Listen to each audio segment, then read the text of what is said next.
नमस्कार, मी मंदार फणसे. आवाज महाराष्ट्राचा मध्ये तुमचं स्वागत. महापालिका आणि नगरपालिका क्षेत्रामध्ये बिगर शेती म्हणजे एनएच्या परवानगीसाठी जिल्हाधिकाऱ्यांची पूर्वपरवानगी घेण्याची आवश्यकता राहणार नाही.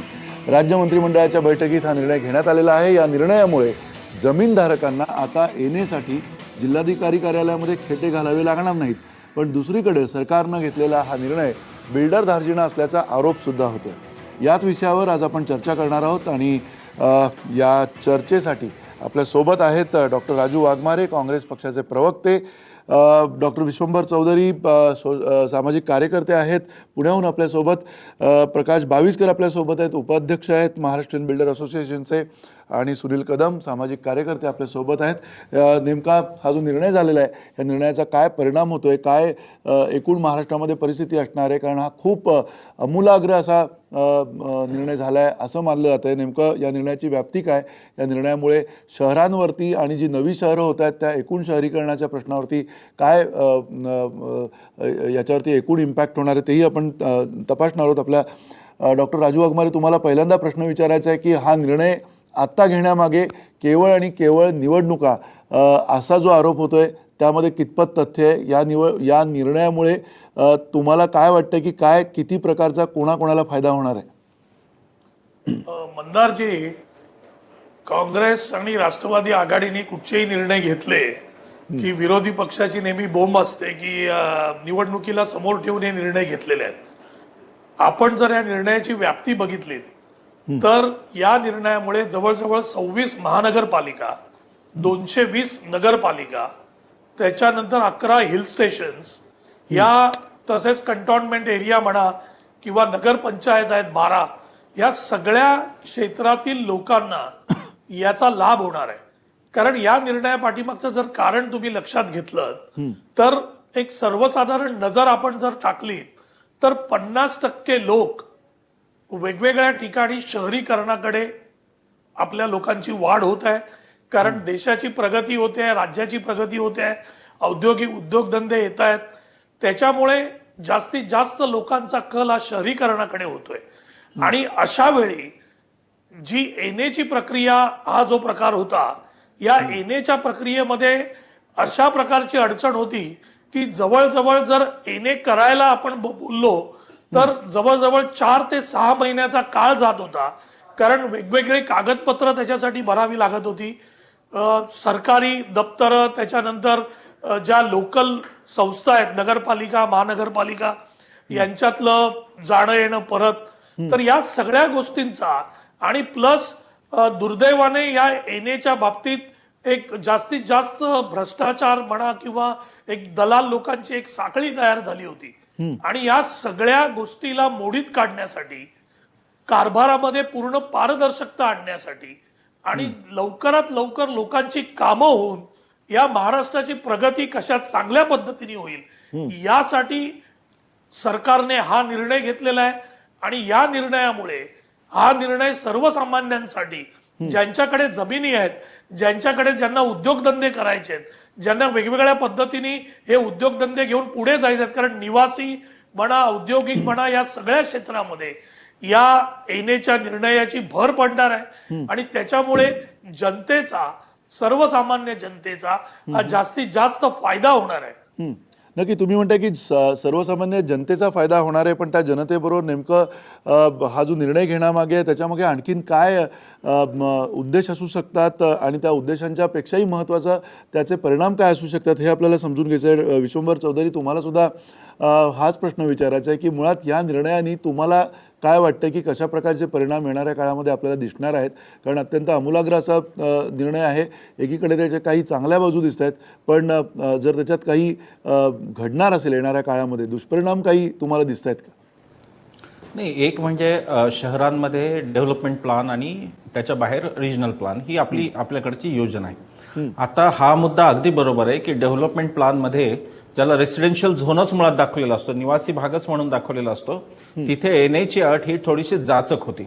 आता याची चर्चा दोन्ही बाजूंनी होऊ शकते. म्हणजे काही लोक म्हणतील की बघा बिल्डरला फायदा पोहोचतो, पण मला असं वाटतं की बिल्डर्सपेक्षा आता बिल्डर्सना फायदा पोहोचायचा तर बिल्डर्सकडे यंत्रणाच असते आणि त्यांच्याकडे माणसं असतात, त्याच्यासाठी 8-8, 10-10 माणसं असतात फॉलोअप घ्यायला.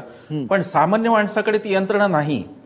तो जेव्हा एखादा त्याचा बंगल्याचा एखाद्या छोटेखानी घराचा एनए करायला जातो तेव्हा ती प्रोसेस किमान 8 महिन्याची आपल्याकडे झाली होती. वाघमारे म्हणतात हे बरोबर आहे की दलालांची पण एक साखळी झाली होती आणि तिथे पैसे दिल्याशिवाय काही कामं होत नाहीत हे आपल्याला माहितीच आहे. मग जर करप्शनच्या दृष्टीने भ्रष्टाचाराच्या दृष्टीने पाहिलं तर या निर्णयाचं स्वागत केलं पाहिजे की एक रेड टेपिझम कमी झालं एक कुठल्या प्रकारात, की लाल फितीचा जो कारभार होता तो निरर्थक होता. That was duplication of work. Actually ते दोनदा काम करायला लागायचं. एक रेसिडेन्शियल झोन म्हणून मान्यता कॉर्पोरेशनची घ्यावीच लागते, तिथे प्लान पास होतात आणि इकडे पण होतात. तर एका अर्थाने डुप्लिकेशन टाळलं, या निर्णयाचं स्वागत केलं पाहिजे. मी असं म्हणणार नाही की बघा बिल्डर धार्जिनं, कारण शेवटी घरं बांधून बिल्डर सामान्य माणसाला देणार आहेत. सामान्य माणूस स्वतःचं घर मुळात बांधणार आहे आणि बिल्डर्सना 10 जरी आणखी परवानग्या लादल्या तर त्यांना फरक पडत नाही. त्याचं कारण त्यांच्याकडे मोठी यंत्रणा असते त्याच्यासाठी. सामान्य माणसाची ती गोष्ट नाही, म्हणून त्याचं स्वागत आहे. पण जो मूळ मुद्दा आहे की रेसिडेन्शियल झोन सुद्धा ठरवताना किंवा इतर गोष्टी ठरवताना आता एनए लागणार नाही इथपर्यंत ठीक आहे, पण त्याचा अर्थ आता कॉर्पोरेशन्स आणि स्थानिक स्वराज्य संस्थांची मनमानी होणार आहे का की ते म्हणतील तिथे रेसिडेन्शियल, मग एनएचं तर परमिशन नाहीच आहे. तर त्याचे संबंधी व्यवस्था काय असणार आहे की महसुलातून किती जमीन तिचं नाशेतीकरण होणार आहे. कारण अन्न सुरक्षेचा प्रश्न आपल्या समोर आहे आणि दिवसेंदिवस जमिनी कमीच होत जात आहेत हे आपल्याला मान्यच आहे सगळ्यांना. पण त्यामुळं जर समजा या प्रमाणावर जर काही त्याचा परिणाम होणार असला आणि स्थानिक स्वराज्य संस्थांमध्ये आमचे माननीय नगरसेवक हे जे पाहिजे ते वाढून घेणार असेल तर ते नक्की धोकादायक आहे. पण अन्यथा एनए हा क्लिष्ट विषय होता, तो कमी झाला, याच्याबद्दल सामान्य नागरिकांच्याकडून त्याचं स्वागत झालं पाहिजे असं मला वाटतं. अच्छा, एक प्रकारे खरं दुहेरी ही परिस्थिती आहे. जसं विश्वंभर चौधरी म्हणाले की कुठेतरी एक सुलभीकरण होत आहे. प्रकाश भाविस्कर, तुम्हाला वाटतंय का की खऱ्या अर्थानं या सगळ्या प्रक्रियेचं सुलभीकरण होण्याची ही सुरुवात झालेली आहे? आणि जरी सुरुवात ही झाली असली तरी ही नेमकी आत्ता निवडणुकीच्या तोंडावर झाले, उशीर झाला असं तुम्हाला वाटत नाही? प्रश्न याच्यामध्ये उशीर होण्याचा किंवा हा आमच्या बिल्डरांच्या माध्यमातून महत्त्वाचा भाग नाही आहे. मूळतः मी सुरुवातीलाच या निर्णयाचं स्वागत करतो. माननीय मुख्यमंत्री पृथ्वीराजजी चव्हाण साहेब आणि महसूल मंत्री बाळासाहेब थोरात साहेब यांचं मी अभिनंदन करतो, धन्यवाद व्यक्त करतो सुरुवातीलाच. याच्यामुळे अतिशय सुलभ असं हे काम होणार आहे. महाराष्ट्र जमीन महसूल अधिनियम 1966 मध्ये हे सेक्शन 41 ते 45च्या दरम्यान ही एक परवानगीची जाचक अट या ठिकाणी घालण्यात आलेली होती आणि या अटीनुसार एक आपण अर्ज जर बघितला एक जिल्हाधिकारी कार्यालयाचा, तर या अर्जामध्ये 20 प्रकारची कागदपत्र या ठिकाणी लागत होती. ह्या 20 प्रकारच्या कागदपत्र जमा करण्यासाठी प्रत्येकी एक कागदपत्रासाठी मिनिमम 5 टेबल फिरावं लागत होतं. म्हणजे जवळपास 50 ते 60 पेक्षा जास्त टेबलांवर ही कागदपत्र जमा करावी लागत होती. आणि त्याच्यानंतर त्याच्यामध्ये 6 ते 7 प्रकारच्या वेगवेगळ्या NOCs लागत होत्या.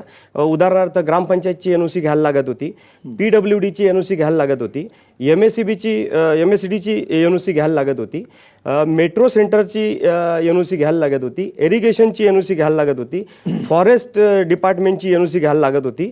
म्हणजे याचाही विचार केला तर जवळपास 60 टेबल या फायली फिरत होत्या. म्हणजे जवळपास 100 पेक्षा जास्त, म्हणजे 120च्या दरम्यान एवढ्या टेबलांवर ही फाईल फिरत होती.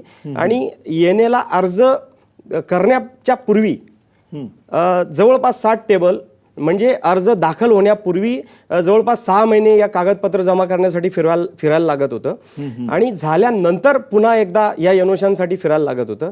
आणि नंतर जिल्हाधिकारी कार्यालयाचे विविध टेबलांवर ही फाईल जेव्हा मूव्ह करत होती त्याच्यातल्या त्रुटी शोधल्या जात होत्या, छाननी केली जात होती. याला सुद्धा बराच काळ लागत होता. तर जरी 3 ते 6 महिन्याचा कालावधी चर्चा केला जात असला तरी सुद्धा जमीन खरेदी केल्यापासून येण्याची परमिशन मिळेपर्यंत जवळपास 1 वर्षाचा कालावधी हा ॲक्च्युअल जात होता.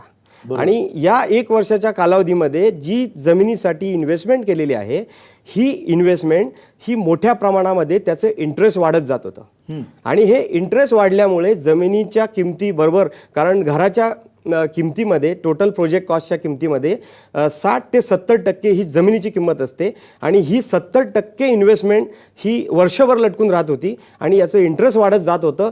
ॲटोमॅटिकली प्रोजेक्टची कॉस्ट वाढत होती आणि घरं महाग होत होती. तुम्ही म्हणता की घरं महाग होती, खरं तर तपासून घेतलं पाहिजे, कारण अगदी क्लिष्ट असं सकृतदर्शनी वाटणारं हे प्रकरण असलं तरी सुद्धा अनेकांना, प्रत्येकाला, घर बांधणाऱ्याला, ज्यांनी घर घेतले, जमीन घेतले, प्लॉट्स घेतलेत, त्या सगळ्यांना याचा अनुभव आहे. पुन्हा सुनील कदम तुम्हाला हाच प्रश्न विचारायचा की कुठेतरी या सगळ्या निर्णयाच्या पश्चात जी दिसेल ती जमीन आता आपली असं एक प्रकारचं जो समज होणार आहे आणि त्या समजापोटी स्थानिक ज्या स्वराज्य संस्था आहेत, नगर परिषदा असतील, नगरपंचायता असतील, या सगळ्या पातळीवरती कुठेतरी एक नवं कुरण मिळेल की काय, अशी जी एक या निर्णयानंतर हाकाटी पिटली जाते, तर त्याच्यावर तुम्हाला काय वाटतंय?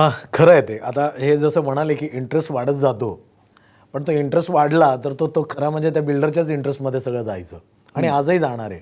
म्हणजे एवढं हे केलं ना काय त्यांचा इंटरेस्ट कमी होणार आहे अशातला भाग नाही. ते प्रॉमिस करतील का की घराची किंमत कमी होईल म्हणून, अजिबात नाही करणार, कारण घराच्या किमती होणार नाहीत कमी, हे सत्य आहे. दुसरी गोष्ट सुलभीकरण हे व्हायलाच हवं, याच्याबद्दल वादच नाही. परंतु सुलभीकरण करताना जेवढ्या गोष्टी तुम्ही लोकलाइज कराल हे जास्त लोकलाइज होणार आहे आणि लोकलाइज होताना मनमानी होण्याची जास्त शक्यता आहे आणि ती अजिबात नाकारता येणार नाही. म्हणजे काय होतं की तसं बिल्डरना असं म्हटलं जातं की सोपं वगैरे काही नाही, त्यांना फक्त एक विंडो कमी झाली तो थोडे पैसे त्यांना देण्याचं कमी झालं.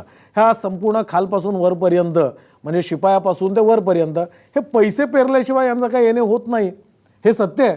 त्यामुळे त्यांचं एक सुलभीकरण झालं की त्यांचं एक खिडकी कुठंतरी बंद झाली, परंतु त्याचा इफेक्ट जो होणार आहे तो सामान्य लोकांवर जास्त होणार आहे. कारण सामान्य लोकांवर का होणार आहे, कारण त्यांना जो आज कलेक्टरकडे कुठंतरी दाद मागण्याची एक सोय होती, इथं लोकलाइज झाल्यानंतर तिथं दादागिरी वाढणार आहे आणि त्याच्यामुळे हे सुलभीकरण म्हणता इथं सामान्य लोकांना याच्यामध्ये जास्त त्रास होण्याची शक्यता आहे. हा एक मुद्दा. दुसरा मुद्दा, मगाशी जसं म्हटलं यांनी की घराच्या किमती काय फारशा कमी होणार नाही आहेत, कारण त्यांना असं किती मोठा म्हणजे इंटरेस्ट वगैरे ते म्हणाले, पण तो इंटरेस्ट तसा तो निग्लिजिबल त्यांच्या दृष्टीनं, त्या एकूण घराच्या दृष्टीनं जर म्हणाल तर ते निग्लिजिबल आहे. तिसरी महत्त्वाची गोष्ट की आपल्याकडं असं म्हटलं जातं की इथं सिस्टम वाईट आहे. मला ॲक्च्युली हे म्हणायचं की सिस्टममध्ये दोष नाहीत, हे सिस्टीम राबवणाऱ्यांमध्ये दोष आहेत. हे लोकांमध्ये, राबवणाऱ्यांमध्ये आणि राबवून घेणाऱ्यामध्ये, ह्या दोघांमधले दोष आहेत. म्हणजे जर तुम्ही तुमच्या राबवणारे आणि राबवून घेणारे या दोघांनी जर स्वतःचे माइंड सुलभीकरण जर केलं आणि त्यांनी जर योग्य पद्धतीने जाण्याचा प्रयत्न केला, तर मला वाटत नाही की तुम्ही किती म्हणजे हायरार्की जरी किती ठेवली तर मला वाटत नाही की त्याच्यामध्ये भ्रष्टाचार होईल. आणि जर ते नसेल आणि हायरार्की किती कमी केली, एका माणसाच्या जर हातात गेलं किंवा आणखी किती वाढवलं, तर भ्रष्टाचार हा कारण होणारच आहे. कारण एक साधी गोष्ट आहे, जसं कोणीतरी मगाशी म्हटलं आता की प्रत्येक ठिकाणी त्यांचा दलाल असतो. बिल्डर काय स्वतः, आता यांनी सांगितलं 60 परवानग्या लागतात, 60 परवानग्या त्यांना एका ठिकाणी एका टेबलवरच मिळतात. मिळणाऱ्यांना मिळतात, मिळणाऱ्याला म्हणजे बिल्डरला मिळतं. बिल्डरला त्या परवानग्या त्या काही त्यांना 60 ठिकाणी फिरावं नाही लागत. त्यांना जेवढं सुलभ व्हायचं तेवढं कलेक्टर जरी असेल आणि खाली आता लोकलाइज जरी केलं तर ते तेवढं सुलभ असणार आहे. त्यामुळं मला वाटत नाही की कोणाला फायदा हा सगळ्यात जास्त जर काही कोणाचं नुकसान होणार असेल तर सामान्य माणसाचं होणार आहे. कारण जेवढं लोकलाइज कराल तेवढं त्यांना त्रास होणार आहे. या मुद्द्यावर आणखीन पुन्हा एकदा डॉक्टर राजू वाघमारे तुम्हाला विचारायचं आहे की जो स्थानिक स्वराज्य संस्था ज्या आहेत त्या स्थानिक स्वराज्य संस्था ह्या तेवढ्या परिपक्व आहेत का? ही सगळी अशा प्रकारची ज्यावेळेला डेव्हलपमेंट आणि नव्या कन्स्ट्रक्शनचा जो काही अतिरिक्त भार याच्यामुळे कदाचित सुलभीकरणामुळे होणार आहे, तो सगळा भार घेण्याची क्षमता या सगळ्या स्थानिक स्वराज्य संस्थांमध्ये आहे, तिथल्या सगळ्या प्रशासनामध्ये किंवा प्रशासकीय अधिकाऱ्यांमध्ये तिथल्या आहे असं तुम्हाला वाटतं का? आणि त्यातूनही जे प्लॅनिंग असायला पाहिजे, जे अर्बन डेव्हलपमेंटच्या निकषांवरती आधारित जे प्लॅनिंग असायला पाहिजे, ते प्लॅनिंग या सगळ्या स्वराज्य संस्था ज्या आहेत स्थानिक त्या पाळतील असं तुम्हाला वाटतंय का?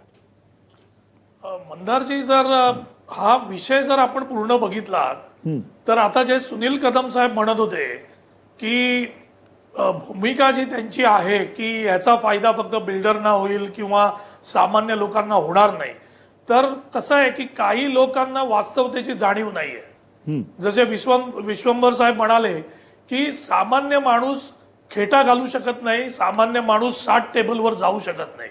ही जी परवड सामान्य माणसाची आहे ती सामान्य माणसाची परवड या गोष्टीमुळे संपलेली आहे. हा पहिला मुद्दा आहे. दुसरा मुद्दा, ज्यावेळी तुम्ही येण्यासाठी एवढा वेळ तुम्ही करता त्यावेळी नॅचरली ज्या किमती वाढतात, बिल्डरला जे पैसे द्यावे लागतात तो बिल्डर ते पैसे शेवटी सामान्य माणसाच्या डोक्यावर ठेवतो, तो काय स्वतःच्या खिशातले टाकत नाही.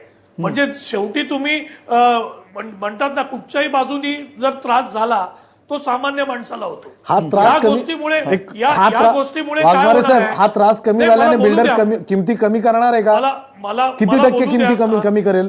मला बोलू तर द्या. ओके. ज्यावेळी एखादा प्रोजेक्ट आपण घेतो आणि तो 2 महिन्यामध्ये सुरू करतो त्यावेळी त्या किमतीमध्ये आणि प्रोजेक्ट 1.5 वर्षानंतर किंवा 1 वर्षानंतर चालू होतो त्या किमतीमध्ये नक्कीच फरक असतो.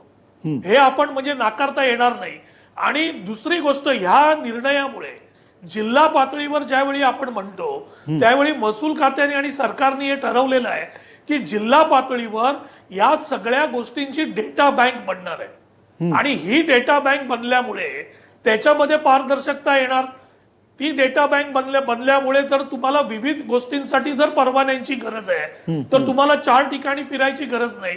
डेटा बँकमुळे तुम्हाला ते जे कागदपत्र आहेत ते एका ठिकाणी मिळतील. जिल्हा अधिकाऱ्यांकडे जी डेटा बँक असणार आहे तिचं अपडेटेशन तेच करणार आहेत.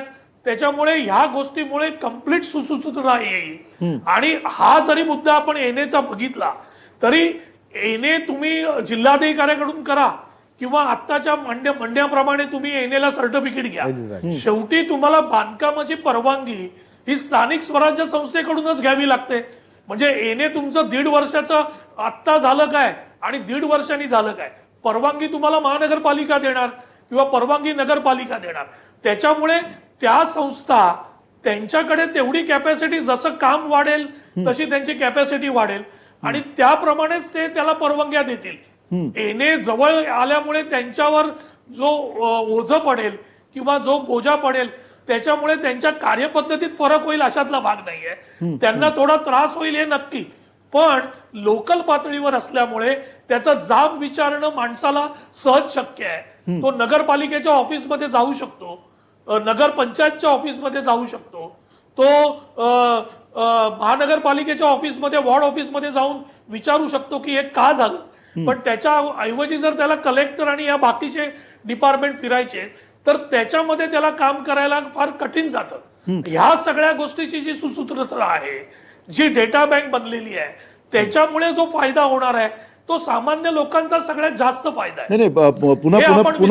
नाही, तुम्ही म्हणताय सामान्य लोकांचा फायदा होईल, पण विश्वंभर चौधरी तुम्हाला हे पटतंय का? कारण पुन्हा डॉक्टर राजू वाघमारे जे म्हणतात की जी प्रक्रिया आहे, उद्या बांधकाम करण्यासाठीची सुद्धा प्रक्रिया ती स्थानिक स्वराज्य संस्था देत असतात. मुद्दा तिथेच खरा येऊन थांबतो की जर का वेळ आली ज्याच्यावरती कुठलाही principle of checks and balances सारखी परिस्थिती नसेल आणि जर कोणाचा अंकुश त्याच्यावरती नसणार असेल तर स्थानिक स्वराज्य संस्था ह्या तिथली जी अर्बन डेव्हलपमेंट आहे, तिथली अर्बन प्लॅनिंगचे जे काही निकष आहेत ते निकष पाळेल असं तुम्हाला वाटतं का? मैदानं हवीत, नुसती घरं नकोत, हे 2 घरांमधली अंतरं जी आहेत या सगळ्या गोष्टी ज्या आहेत त्या योग्य पद्धतीनं पाळल्या जातील असं तुम्हाला वाटतं का?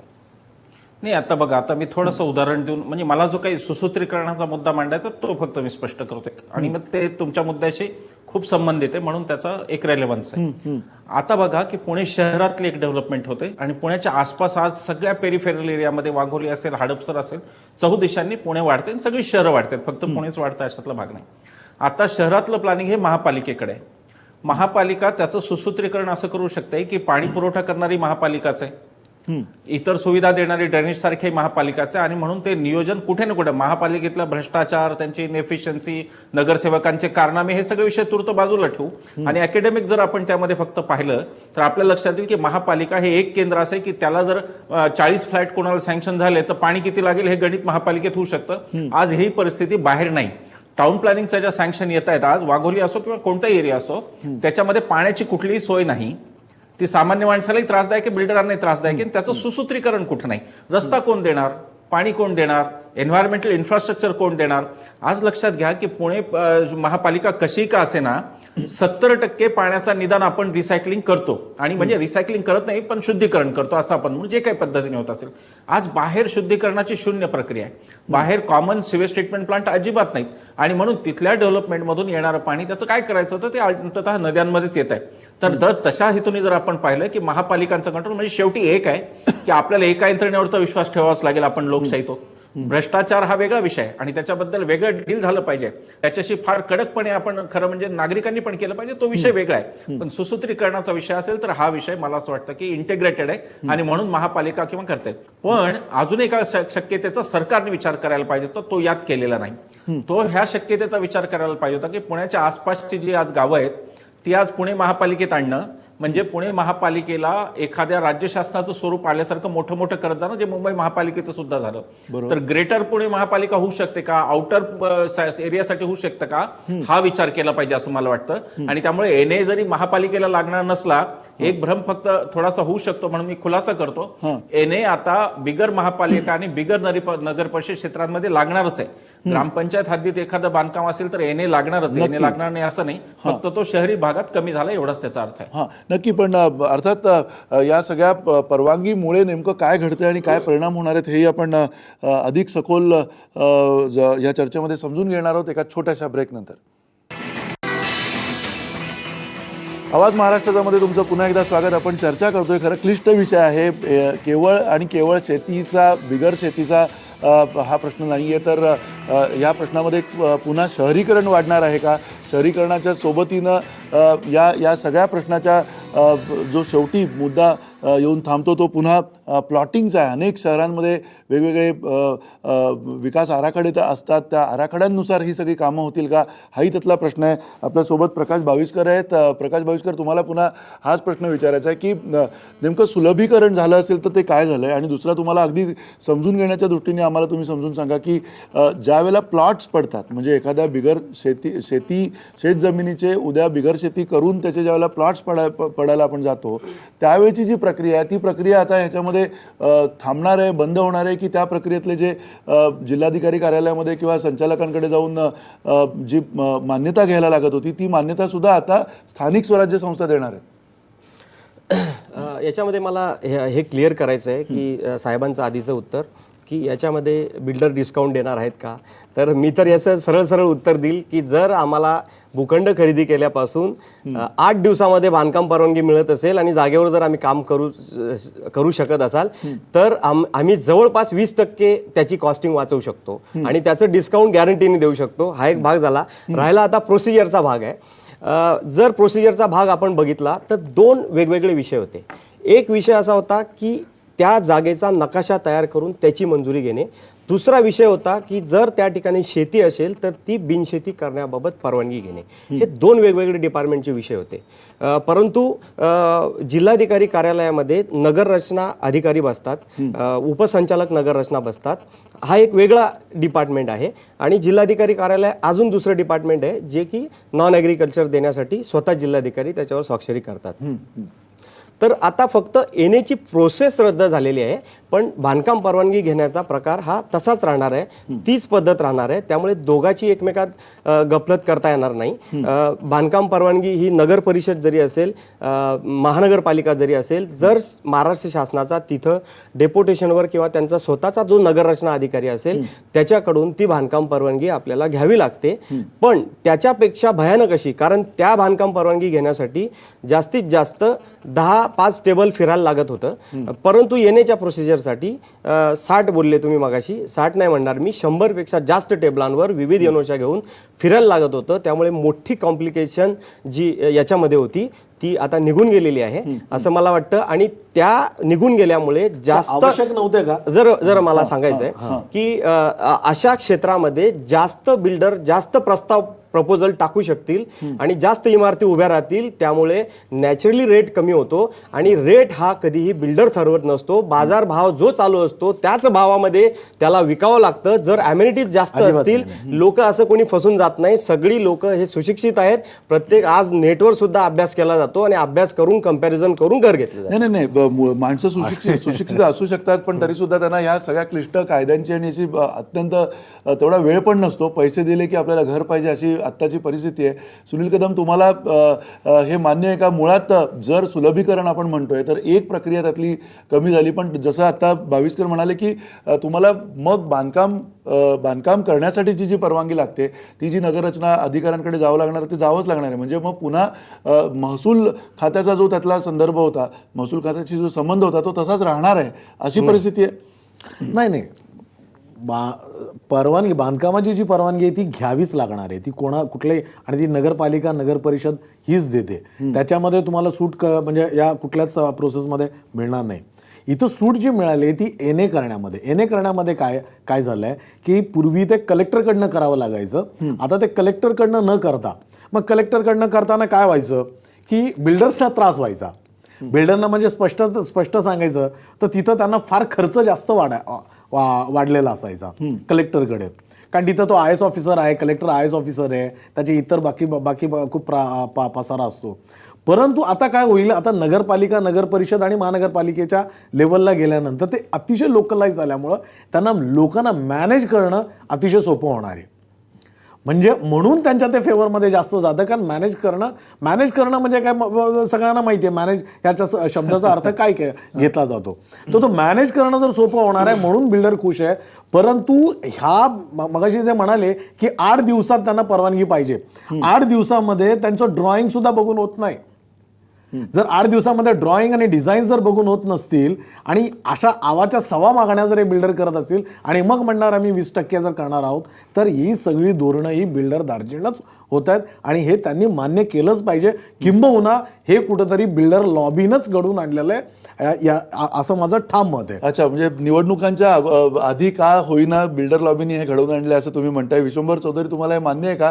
कारण पुन्हा या सगळ्या प्रक्रियेमध्ये टाउन प्लॅनिंग हा जो विभाग आहे, म्हणजे एक राज्य शासनाचा जो विभाग आहे तो त्याची जी भूमिका आहे ती अजून याच्यामध्ये शिल्लक आहे. याचा अर्थ असा होत नाही आहे की केवळ आणि केवळ स्थानिक स्वराज्य संस्था याच उद्या बांधकाम परवानगी देण्यासाठी सर्वंकष आणि सर्वव्यापी असतील अशी परिस्थिती नसणार आहे. कारण टाउन प्लॅनिंगची जी परवानगी असणार आहे ती घ्यावी लागणारच आहे.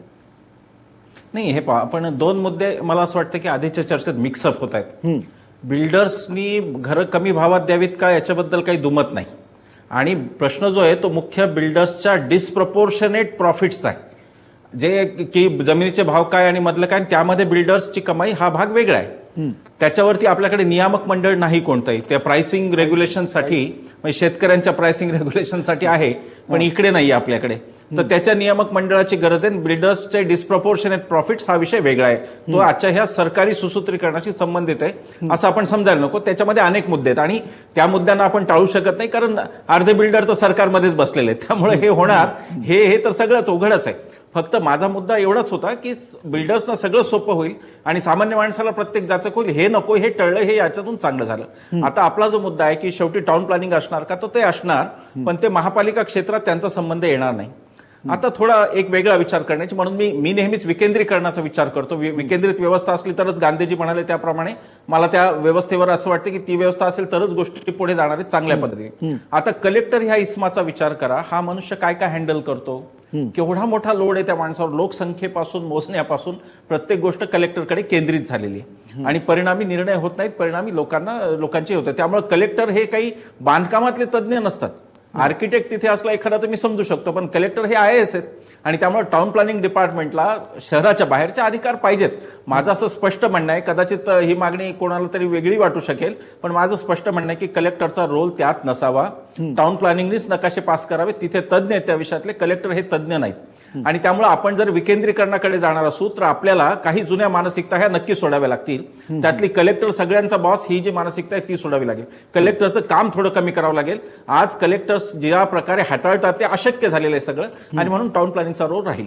मला असं वाटतं की खरा जो आपला प्रश्न आहे तो एनए करायचा का डायरेक्ट परमिशन द्यायची हा नसून खरा प्रश्न आपल्या नियोजनाचा आहे. सुनील कदम यांना जे म्हणायचं आहे ते हे म्हणायचं आहे असं मला अंदाज असा आला की ज्या प्रकारे जागांवर अतिक्रमण होतं, ज्या प्रकारे नगरसेवक करतात, पॉलिटिसायझेशन ऑफ द लँड्स किंवा politicisation of the entire building construction sector हा मूळ विषय आहे. आणि आता बिल्डर तर राज्यसभेवर पण जात आहेत सगळीकडे, आणि त्यामुळे धोरणांवरती त्यांचा परिणाम राहणारच, हे तर उघडच आहे. आता ही काही गोष्ट लपून नाही राहिलेली. सरकारने सुद्धा केलं ते पॉलिटिकल मायलेज म्हणून, म्हणजे या सरकारला हे आधी पण करता आलं असतं, पण हे निवडणुकीच्या तोंडावर सरकारने पण काही आराखडे बांधूनच केले असं मला वाटतं. त्यामुळे आपण इश्यू मिक्सअप नको करायला. आपण असं म्हणू की सरकारी पातळीवर चालणारं कामकाज हा स्वतंत्र विषय, बिल्डर्सचे प्रॉफिट हा विषय वेगळा आहे. बिल्डर्ससाठी एक रेग्युलेटरी बोर्ड असावं राज्यात, याच्याबद्दल म्हणजे याचा हा आग्रहच आपण धरला पाहिजे, याच्यात काही वाद नाही. नक्की या विषयामध्ये पुन्हा एकदा डॉक्टर राजू वाघमारे, तुम्ही मुळात सुनील कदम जे म्हणाले की हेतुपूर्वक हा निर्णय घेण्यात आलेला आहे, तुम्ही सहमत आहात का? नाही, कसं आहे, सुनील कदमांचं कसं चाललंय, विरोधाला विरोध करायचा आहे सुनील कदमांना. हेतू पुरस्पर हा निर्णय घेतलेलाच नाहीये. सामान्य लोकांसाठी हा घेतलेला हा एक प्रकारचा छान निर्णय आहे की ज्याच्यामुळे महाराष्ट्राची प्रगती जास्तीत जास्त होईल, लवकरात लवकर होईल, आणि प्रत्येक सामान्य माणूस ज्याच्याकडे जमीन आहे त्याला त्याचं स्वतःचं घर किंवा जरी त्याला विकून त्याच्यावर काहीतरी जॉईंट व्हेंचर मध्ये करता आलं तर त्याचे फायदे त्याला चांगल्या पद्धतीने मिळतील आणि सगळ्या लोकांना त्याचा फायदा होईल. जसे चौधरी साहेब म्हणाले की याच्यावर प्रश्न विचारू द्या का? एकच प्रश्न विचारतो मी तुम्हाला. सर्वसामान्य माणूस सर्वसाधारणपणे किती टक्के हा एनए करायला जातो स्वतःहून, बघा की त्याच्यासाठी बिल्डरच करत असतो? मला टक्केवारी कळेल की सर्वसामान्य माणसाला ते सुलभीकरण होणार आहे असं तुम्ही म्हणताय, आणि किती टक्के सर्वसाधारण माणूस जातो? प्रश्न शेतकरी मला म्हणायचं आहे, शेतकरी. प्रश्न सुनीलजी हा टक्क्याचा नाहीये. ज्यावेळी एखादा शेतकरी किंवा एखादा सामान्य माणूस आपली स्वतःची जमीन जेव्हा कंपनीला विकतो त्यावेळी त्या शेतकऱ्याला आजच्या काळामध्ये हे चांगलं माहिती आहे की एनएला किती खर्च येतो, एनएला किती दिवस लागतात, माझ्या जमिनीची किंमत जर एनए समोरचा बिल्डर करत असेल तर त्यांनी किती मध्ये करावी. आणि तो शेतकरी, आजकालचे शेतकरी बिल्डरला पण सांगतात की अगर तुम्हाला जर होत नसेल एनए तर आम्ही करतो आणि आम्हाला तुम्ही भाव वाढवून द्या. त्याच्यामुळे भावाचं जे गणित आहे हे कुठेच कमी झालेलं नाहीये, प्रत्येकाला माहिती आहे. जसं चौधरी साहेब म्हणाले की जे रेग्युलेशन जे आहे बिल्डरच्या भावाच्या बाबतीत ते होणं गरजेचं आहे की त्याच्यामुळे सामान्य माणसाला त्याचा फायदा होईल. पण या सिस्टीम मध्ये त्याची आपण शक्यता वर्तवणं हे ठीक आहे की बाबा ह्याच्यातून फायदा झाला पाहिजे, पण तो होण्यासाठी रेग्युलेटर असणं किंवा त्याच्याप्रमाणे भाव ठरवणं हे गरजेचं आहे. हा मुद्दा आपण मानायलाच पाहिजे. पण ह्या कायद्यामुळे किंवा ह्या प्रक्रियेमुळे जो फायदा या महाराष्ट्रातील जनतेला होणार आहे त्याच्यामध्ये कोणाचंही दुमत असणं गरजेचं नाही. कारण ही गरज होती. मुळात मुद्दा थेट प्रश्न मला विचारायचा आहे. राजू वाघमारे, तुम्हाला थेट प्रश्न म्हणजे तुम्ही जे म्हणताय ते इतका जर का हा काय जो बदल झालेला आहे तो जर का लोकाभिमुख असेल तर प्रकाश बाविस्कर, तुम्ही सांगा की गेली 15 वर्ष या निर्णयासाठी आता धडपड चालू होती. आतापर्यंत अनेक मागण्या झाल्या होत्या. जो 3-4 वर्षापूर्वी पण या निर्णयाच्या साठी कायद्यात बदल करा, महसूल, असं सगळं वातावरण होतं. आत्ता इतका उशिरा हा निर्णय झालाय. तुम्हाला या टाइमलाईन बद्दल काही म्हणायचं नाहीये? हा निर्णय अत्यंत उशिरा झाला आणि आता निवडणुकीच्या तोंडावरती घेण्यात आलाय. मी तर म्हणतो याच्यामुळेच खरं तर घरं महाग होण्याला एक हातभार लागला. माननीय मुख्यमंत्र्यांना 15 दिवसापूर्वी मी अजून एक पत्र लिहिलेलं आहे की मोठ्या प्रमाणात जे अतिक्रमण होतं आहे त्याचं कारण की बांधकाम परवानगीची सुलभता नाही आहे आणि लोकांना सोयीस्कर होतं आहे की ह्या जेवढ्या प्रकारच्या आपल्याला सर्व परवानग्या लागतात ह्या अतिक्रमण करणाऱ्यांना बिलकुल लागत नाहीत. आणि उलट त्या खरेदी करणाऱ्याला पण तिथं खात्रीने माहिती आहे की माझं घर रेग्युलाइज होणार आहे, त्यामुळे तोही आरामात घेतो. बनवणारे बनवतात, आणि रेग्युलाइज होत राहतं. तो एक डेमोक्रेसीचा भाग आहे. मी त्याच्याबद्दल खूप काही जास्त सांगू शकणार नाही. तो माननीय राजकीय उपस्थितांना आपण विचारलं तर बरं वाटेल.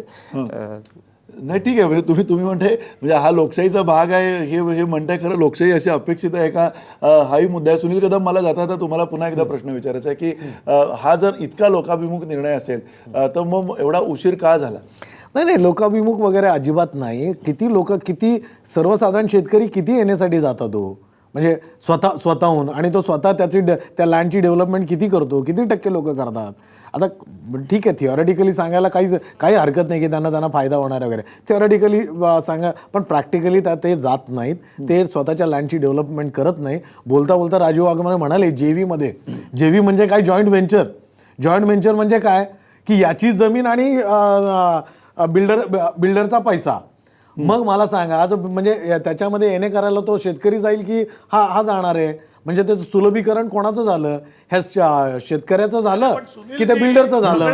सगळे जण अशा प्रकारच्या गोष्टी करत नाहीत ना. मला वाघमारे साहेब तेच म्हणायचं, किती टक्के करतात, किती टक्के सर्वसाधारण शेतकरी करतात? मी तुम्हाला त्याची हवं तर सांगतो, सर्वसाधारण शेतकरी जात नाही. विरोधाला विरोध करणं हे अहो, चुकीचं त्याला- आहे. बरं, ती बरं, गोष्ट ठीक आहे. चांगली शेतकऱ्याला होते ना, तुम्हाला आता तिला पुण्याच्या आजूबाजूच्या स्वीकारायला एक शेतीबद्दल पद सांगतो. चांगलं ठेवा. की सरकारने पुण्याच्या चांगलं काम आजूबाजूच्या केलेलं आहे. शेतकऱ्यांचं सांगतो, त्यांना गुंतवणूक करायला पैसा, म्हणजे शेती करायला पैसा नसतो. नाही, तुम्ही land development चं सोडा. आपण एक पुन्हा त्या मोठ्या मुद्द्यावर गोष्टी घेऊया. सांगताय आता तुम्ही. मला एक शेवटचा प्रश्न विश्वंभर चौधरी तुम्हाला विचारायचा आहे. हा निर्णय झालाय 225 जवळजवळ नगर परिषदा आणि नगरपंचायती आहेत आणि त्या बरोबरीनं काही हिल स्टेशनचा सुद्धा उल्लेख झाला. पण एकूण असं जर आपण धरलं की 225 नगर परिषदा, तरी सुद्धा जवळजवळ 50% महाराष्ट्र अशा पद्धतीनं जी शेती त्यातली जी आहे सहभागी, ती शेती आता कमी होणार आहे. त्या दृष्टिकोनातून आता आणखीन याचा परिणाम म्हणा किंवा दुष्परिणाम म्हणा काय दिसतोय, जो येणाऱ्या काळामध्ये आपल्याला पाहता येईल असं तुम्हाला वाटतंय? हां, एक्झॅक्टली. माझा मुद्दा हाच मुद्दा होता की साधारण 40-45 नगर महापालिकांचा पुरतच आपण कदाचित हे चर्चा करतोय हा विषय, पण त्याच्या पुढे आणि 250 ज्या नगर परिषदा आहेत त्यांच्यामध्ये लोक आज काही मल्टी स्टोरी तिथे कोणी बांधत नाही. आता आमच्या सेलू सारखं गाव आहे, एखादं जिंतूर सारखं गाव आहे, तिथे काही मल्टी स्टोरी होत नाही. लोक 3-1 हजार स्क्वेअर फूटचा प्लॉट घेतात आणि स्वतःच बांधून काढतात. त्या लोकांना ह्या निर्णयाचा नक्की फायदा होईल असं मला वाटतं. आता जो दुसरा प्रश्न जो मी पहिल्या चर्चेत आणला, सेगमेंटमध्ये मी बोललो की शेवटी आमचे नगरसेवक काय करतील, तर याच्यासाठी क्लिअर आहे की त्या शहराच्या खरं म्हणजे मर्यादा स्पष्ट ठरवल्या पाहिजेत. त्या शहराचं इन्फ्रास्ट्रक्चर, त्या शहराचं लँड मॅपिंग आणि त्याचा उपयोग. आता GISचं एक उत्कृष्ट तंत्र आपल्याकडे अवेलेबल आहे की आपण वरून सॅटेलाइटनी बघू शकतो काय आहे. तर त्या लँड्सचं वर्गीकरण करून सुपीक जमिनींना धक्का न लावता शहराच्या त्यातल्या त्या दुसऱ्या बाजूला जर खडकाळ जमिनी असल्या तर तिकडे डेव्हलपमेंटला नेलं पाहिजे. तर हा जो विषय आहे तो आता आपण असा बघता कामा नाही की हा फक्त मुंबई पुण्यातला. मी पण चर्चेत म्हणालो की पुण्याच्या आसपास, तर हा पुण्याच्या आसपासचा विषय नाहीये. हा 250 नगरपालिकांचा विषय, जिथे गावांमध्ये लोकांना खूप खरंच किचकट आहे ही प्रक्रिया. मी स्वतः तालुक्याच्या माझ्या गावी जाऊन काही वेळा पाहिलेलं की लोकांना किती त्रास होतो. मुद्दा असा आहे की आपल्याला जर ह्या जमिनी भक्ष्यस्थानी पडण्यापासून वाचवायच्या असतील नगरसेवकांच्या, राजकीय व्यवस्थेच्या किंवा बिल्डर लोकांच्या काही प्रमाणात, मी काही सगळ्याच बिल्डरांवर नाही आरोप करत आहे, पण काही प्रमाणात जर काही बिल्डरांच्या तावडीतून वाचवायचे असतील तर डिमार्केशन अशा पद्धतीने केलं पाहिजे की ही शेतीचीच जमीन आहे, हिला घेतलं जाणार नाही. जसं आता लँड ॲक्विजिशनचा विषय येतो आणि केंद्र सरकार या तयारीत आहे की ते मुळामध्ये 2 पिकं घेता येणारी शेती त्याच्या खाली घेऊ नये. हा नियम आहे विकासाचा जो जयराम रमेशांनी केला. आता नवं सरकार तेच धुडकावून लावत आहे. असं होता कामा नये. जमिनींचं वर्गीकरण अन्न सुरक्षेतून आणि मग ते नियोजन, हा नियोजनाचा विषय असं मला वाटतं. हा NA की 10 ऑफिसमधून परवानगी लागते का 2, हा तसा तो विषय नाहीये. आणि त्यामुळे मी असं म्हणेन की मला हे सगळं मान्य आहे, महापालिका काय करतायत आज किंवा बिल्डर्स काय करतात हे सगळं मला मान्य आहे. तरीही मी त्या 225 नगरपालिकांकडे पाहतो जिथल्या सामान्य माणसाचा त्रास कमी झाला. शेवटी बिल्डर्सकडे पैसे आहेत, बिल्डर्सकडे माणसं आहेत आणि बिल्डर्सकडे यंत्रणा आहे. आणि जे काही सामान्य माणूस करून घेऊ शकतो त्याच्या 1/10 वेळेमध्ये ते करून घेऊ शकतात. प्रश्न आपल्या सामान्य माणसांचा आहे की जे ते करू शकत नाही, त्यांच्यासाठी हा निर्णय चांगला आहे एवढं नक्की मी म्हणणार. पण याच्यामुळे शेतजमीन कमी होणार आहे. आता हे जसं 225 नगरपालिकेचं म्हणाला, तर शेतजमीन ही निश्चितपणे, कारण शेतजमीन ही गावाच्या नगरच्या आजूबाजूला असते शेतजमीन, आणि जी पडीक जमीन, जी सुपीक जमीन नाही, ती कुठेतरी लांब असते. ते माळरान ज्याला आपल्याकडे म्हटलं जातं ते गावापासून फार दूर असतं. तर तिथंही डेव्हलपमेंट जाणारच नाहीये, तिथंही नवीन घरं जाणारच नाही. म्हणजे याचा सरळ सरळ ह्याच्या छोट्या मला वाटतं नगरपालिकेत किंवा की- छोट्या नगर परिषद आहेत इथंच फटका बसणार आहे. आणि इथली सुपीक जी जमीन, सुपीक शेतजमीन असणार आहे त्याच्यावरच हा डायरेक्ट परिणाम होणार आहे. नाही असं होणार नाहीये. मी सांगतो तुम्हाला येतो, डायरेक्ट परिणाम होणार आहे शेवटी त्याचा. शेवटी हा मार्केटचा इश्यू आहे. की शेवटी अनधिकृत- मार्केटचा issue असतो. नाही अनधिकृत बांधकाम जे होतं किंवा अनधिकृत बांधकाम जे होत आहे ते बांधकाम या नगरपालिकेच्या बाजूला होतं. त्याच्यामुळे जर तिकडे नियोजन झालं नाही आणि तिकडच्या जमिनी जर याच्या खाली येऊन त्याच्या परवानग्या बरोबर देण्यात आल्या नगरपालिकेने किंवा नगरपंचायतीने, तर त्या अनधिकृत बांधकामाला आणि त्या अनियोजनाला फाटा बसेल. नक्की दुसरा आपण- मुद्दा हा बरोबर आहे म्हणजे या की चर्चेत- आपण डिमार्केशन करून घेतलं पाहिजे की नगरपालिकेची हद्द आपण कुठपर्यंत करायला पाहिजे. नक्की आणि हा हे नंतरचा करून घ्यायला प्रश्न जो आहे तो पाहिजे. येणार. राजू वाघमारे, मुद्दा हाच आहे. आपण हा विषय, ही चर्चा आपण इथे थांबवणार आहोत. आणखीन एक महत्त्वाच्या विषयावरती आपल्याला जायचं आहे. पण तुम्ही जो मुद्दा उपस्थित केला तो सगळ्यात महत्त्वाचा आहे की जे नगरपालिकांच्या ज्या हद्दींचे जे प्रश्न आहेत, ज्या काही 225 नगर परिषदा असतील, इतर नगरपंचायती असतील, या सगळ्यांच्या हद्दीचा सुद्धा आता प्रश्न येईल. आणि याबाबत सुद्धा राज्य सरकार आणि राज्य सरकारनी दूरगामी ठरतील असे काही निर्णय पटापट घ्यायला पाहिजेत. अशी ही परिस्थिती आहे. एक निर्णय चांगला झाला आहे पण त्या निर्णयाचे परिणाम आणि दुष्परिणाम हेही आपल्याला तपासून बघायला पाहिजेत. एवढं मात्र निश्चित. आपण आणखीन एक महत्त्वाचा विषय घेऊन तुमच्यासमोर थोड्याच वेळाने येणार आहोत एका छोट्याशा ब्रेकनंतर.